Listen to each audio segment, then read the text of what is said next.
Sudarlun, momen bahagia menyelimuti keluarga besar Gubernur Aceh terpilih Muzakir Manaf atau Mualim.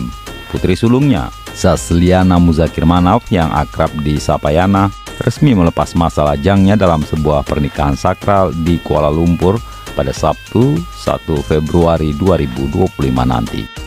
Sang mempelai pria, Khairi Al-Fikri Bakhtiar Nur, adalah sosok yang berhasil menaklukkan hati Yana. Pernikahan ini menjadi pertemuan dua budaya yang indah, mempererat hubungan antara Aceh dan Malaysia. Sementara itu, Ketua Panitia Wedding, H. Abdullah Jalil SI atau Abduh, mengungkapkan bahwa acara ini digelar di Kuala Lumpur karena linto baru atau pengantin pria berasal dari Malaysia.